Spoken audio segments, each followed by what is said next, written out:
everyone, and welcome to the Mogul Performance Podcast. So I'm actually just going to jump right into it. I'm going to skip all the promo stuff for today. I just had something that was on my mind. I had a really good conversation with a friend, and this is something that I want to share with all of you, especially as we go into 2026. A lot of us are, planning what the future is going to look like, what 26 is going to look like, what our goals are going to be. But for those of us who are leaders, business owners, we're building teams constantly. It doesn't end. So this podcast today is gonna be focused on building high performance teams in 2026, and how to create stability, how to navigate rotating team members, and then also how to be adaptable or nimble throughout the process. So just jumping right into it.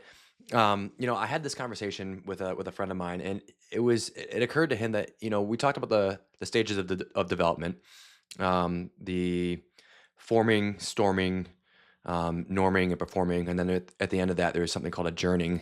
You could put a little asterisk on that, which is the sadness of accomplishing something as a team, and that's ending. But it was new to him, realizing the power between having rotating teams, teams that are going to be different every single time.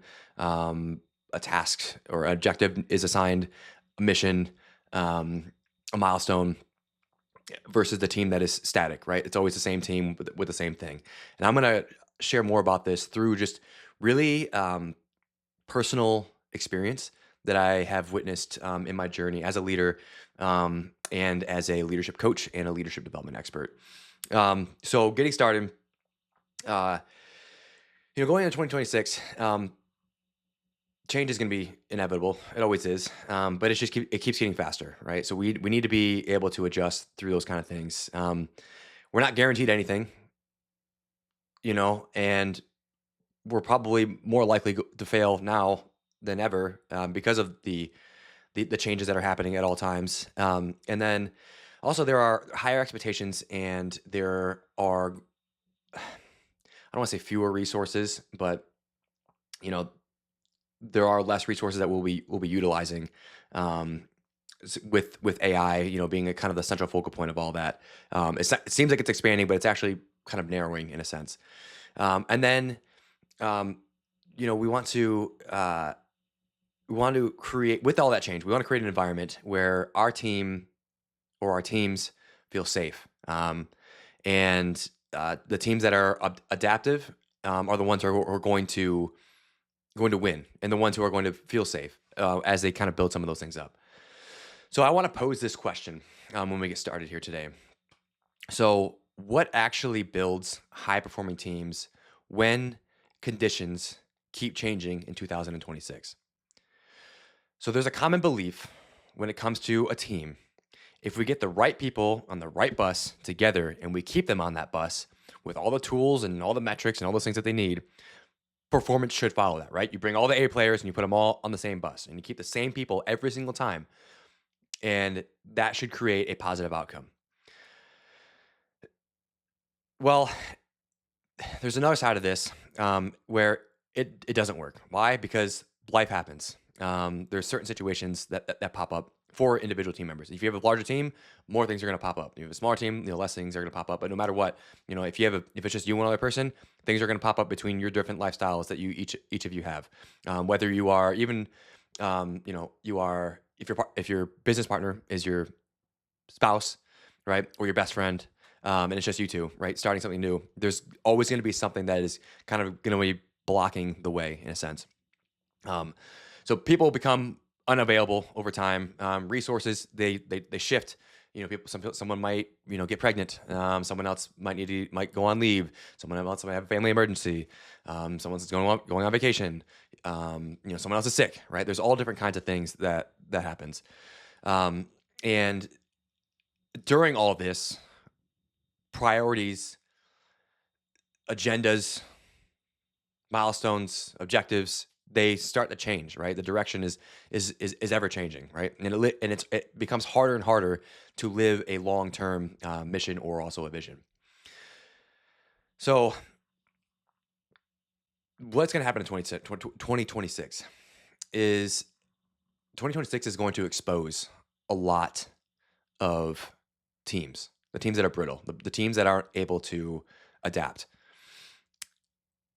And here's how I know this. So back when I was in the Air Force, I was in the 5th Combat Communications Group, and um, we had a we were all specialized in specific communication practices. So some of us were in charge of routers, some of us were in charge of switches, some of us were in charge of um, servers, some of us in charge of computers and printers and all the IT stuff, right? And there was different people who were assigned different things. And so what the idea was to when we're deploying, right? We're deploying to different locations. We're going to different exercises across the country, across the world, all those kind of things. The idea was to bring together a group of people who could kind of set up an entire network as a team, and they would be slotted to go to a certain location or throughout based on the time of year, essentially. And they would have specific skills, and then they would just kind of go together as a group. And they would also have the same pieces of equipment as well with them that they would take. But it didn't work, right? I remember the younger enlisted guys saying that this wasn't going to work. Some of the more senior guys were saying this wasn't going to work, and it didn't. Right? It failed. Now, why did it fail? Well, it failed because it was extremely complex. Trying to keep the same people on the same mission and the same exercises every single time was challenging because we're having people with medical issues. We're having people who are going on leave, family emergency. We had just a lot of different conflicting things that were causing a lot of issues for that. And then also with the ever-changing environment, we had new equipment all the time, and the new equipment always needed to be upgraded and worked on and those kind of things. And that also took time. And, and bringing that in was a challenging task to do. So the insight here is that at the end of the day, it was to enhance teams, but it actually hurt teams. And it actually lessened their ability to perform.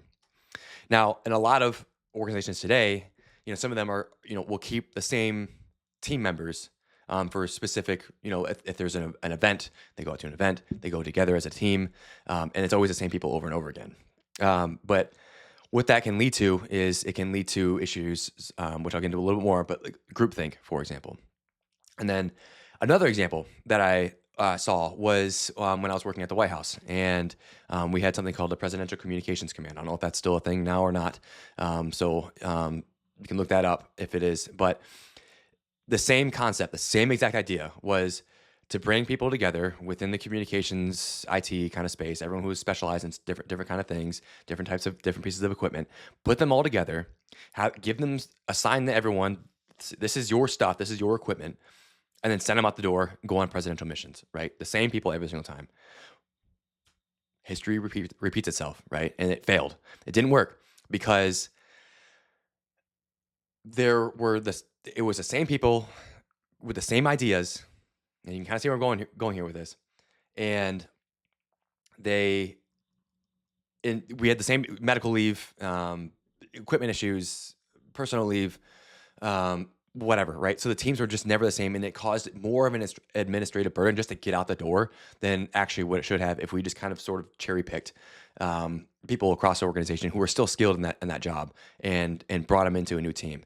Now, a lot of people don't like doing that, bringing people together separately into a new team every single time. Why? Because essentially you're starting over the stages of development again, the forming, the norming, the storming, and then performing, and then adjourning. So, but there's actually more benefit that happens when you have teams that are more flexible and agile versus teams that are fixed, right? And that's something that we want to really kind of focus on and take with us when we go into 2026. And then just a last example, right? So, the same concept applies to a personal business that my wife and I run as well, right? So, whenever we're going out and doing events, for example, on the weekends, we always have a different team. It's never really the same. Everyone knows each other on the team, but not every single team is going to be exactly the same on every single weekend, right? So these things are going to be different. But it's also beneficial. Why is it beneficial? Because we're avoiding groupthink. We're bringing in new ideas, new perspectives, different cultures, those kind of things.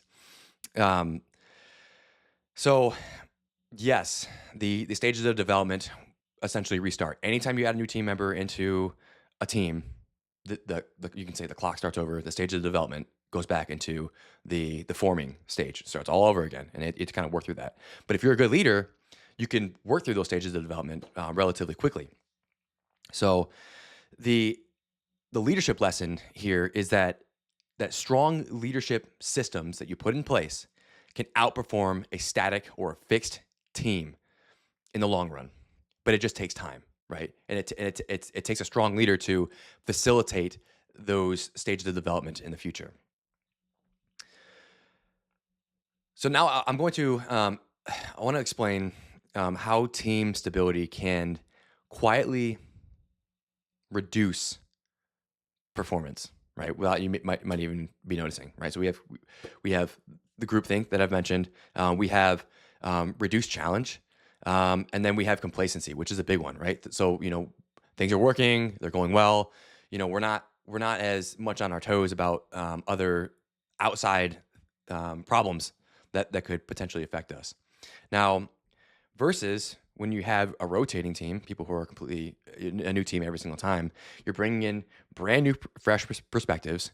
The the the You're able to process, or stress test systems in different ways and see and identify gaps that are happening within the team, and then in a sense, you're able to sharpen the culture in some ways too, where people are they bring in who they are. They bring in their own worldviews, their own experiences, and in their own lives, right? And you get to experience that at a more grand of a scale. So the message here for 2026 is that high performing teams must be designed to evolve. They need to be nimble. They need to be able to adjust and change and shift. So how do leaders build teams in 2026? Well, there's build reliable systems that are in place, not dependency on people. So what does that mean? Standard operating procedures, right? Put those things in place where there's things that no matter who is on the team, they can pull out a document, they can look it up on their phone, they can pull it out of a binder, they can pull it out of a kit or something like that that says this is how we do things here. And it could be a checklist, it could just be it could be different points, different paragraphs of how things are handled, things to study even beforehand, before going out and accomplishing a task. And you can do this also beforehand by through onboarding processes, kind of explaining in expectations, right? I always talk about expectations as we've all had a bad roommate at one point in time, and uh, usually what the cause of that is because we didn't sit down and talk to our college roommate back in the day and say, hey, you know what, like I prefer to have dishes done right away versus just having them sit there overnight, right? And it just depends, and it's creating those expectations up front in the beginning when you hire individuals or bring people in on a team of, hey, this is how we operate. And then as a leader, you want to expect developmental cycles, and you want to plan for them, right? So through those stages of development, there's going to be different things that are happening. It's important to recognize those, and to see where you can kind of be not necessarily so reactive to these things as they come up, but be more proactive in a sense. So in order to I want to reframe this in a way where a team survives change. A team that survives change in a competitive environment is a team that wins, right? And we're all of us are facing competitors in some way or some form. So I know this is real quick, and as I close here, I just want to ask this reflective question as well: is your team performing because things are familiar, things are the same, things are comfortable? Is that how they were performing last year? Is that how they're expected to perform next year? Or is it because they are adaptable? right? Again, the teams that are adaptable in 2026 are going to be the teams that win.